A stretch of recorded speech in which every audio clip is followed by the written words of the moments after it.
Hello students, today we are going to start a new lesson. Lesson 3 in History of Class 8 Rural Life under the British Rule.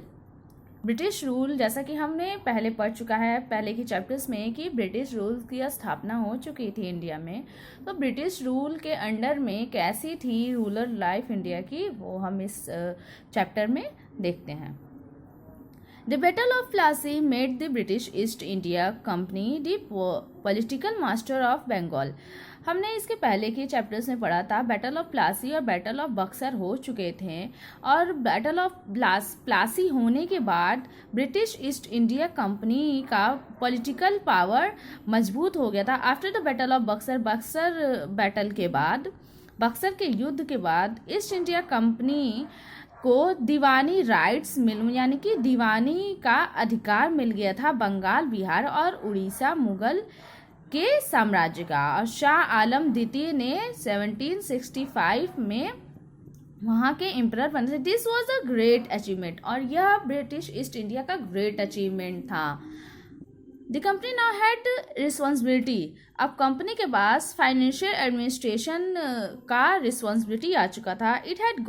It had to organize the administration and increase revenue collection और इसके वजह से उन्हें revenue collection में काफ़ी मदद मिलती थी और उनका revenue collection increase होता आ रहा था।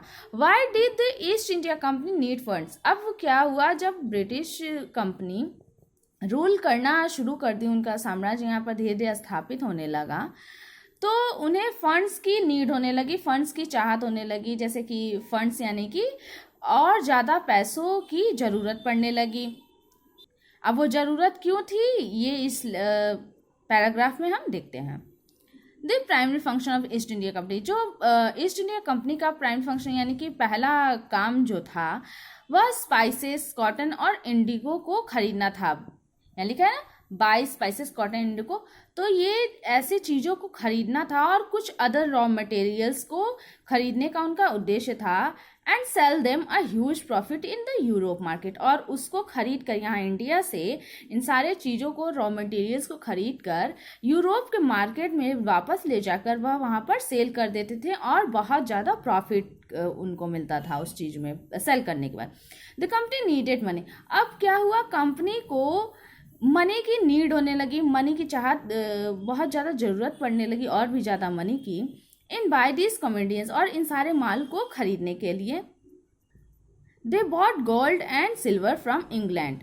वह इंग्लैंड से सिल्वर और गोल्ड खरीदते थे बट लेटर ऑन, पर उसके बाद क्या हुआ, they thought financially it's straight from India itself.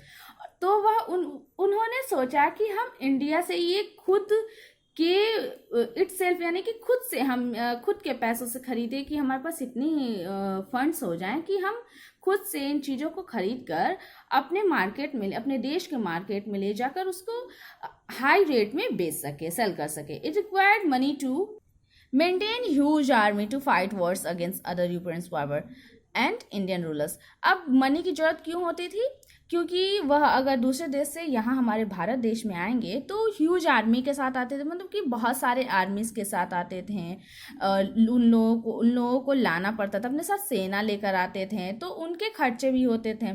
उन खर्चों को वो कहाँ निकालें, और बहुत सारे वॉरियर्स थे यानी कि उनके अगेंस्ट बहुत सारे फाइट होते थे। तो उनसे बचने के लिए वह अपने साथ कुछ आर्मीज कलेक्ट करके लाते थे और उनके कुछ शेयर होल्डर्स होते थे, डिविडेंड यानी कि dividend to the share holders of the company, उनके कुछ share holders. Another major expense of the company was paying officers of the administration setup of India. और इंडिया में अपना पावर सेटअप करने के लिए, एडमिनिस्ट्रेशन करने के लिए इंडिया में कुछ ऑफिसर्स को भी रखना पड़ता था। उनको रखेंगे बच्चों, अगर कोई भी आपके लिए काम करेगा तो पैसा लेगा, पेमेंट लेगा आपसे, तो उनको कैसे पे किया जाए, इसके लिए फंड्स होनी चाहिए कंपनी के पास। Thus, to fulfill its required of money for money, the East India Company turned its attention toward agriculture, which was the chief source of income. तो उन्होंने क्या सोचा, हमारे पास फंड्स कैसे आएंगे, कैसे मनी आएगा हमारे पास। तो उन्होंने क्या किया, उनका जो माइंड सेटअप था वह उन्होंने एग्रीकल्चर की तरफ मूव किया, यानी कि खेती के तरफ उन्होंने देखा कि खेती से, एग्रीकल्चर से अच्छा इनकम यानी कि सोर्स ऑफ इनकम बहुत अच्छा है. The company introduce new revenue policies, settlements in agreement. All the policies were intended to increase their profit even if those policies harm the peasants. अब क्या कि कंपनी ने न्यू रिवेन्यू पॉलिसी यानी कि agriculture के न्यू पॉलिसीज इंट्रोड्यूस यानी कि बताई, न्यू पॉलिसीज बनाई उसके लिए. All the policies were intended increase, और उन सारे पॉलिसीज के वजह से, उन सारे रूल्स में सिर्फ और सिर्फ उनका ही प्रॉफिट होता था. इंक्रीज देयर प्रॉफिट यानी कि सिर्फ उनका ही प्रॉफिट होता था.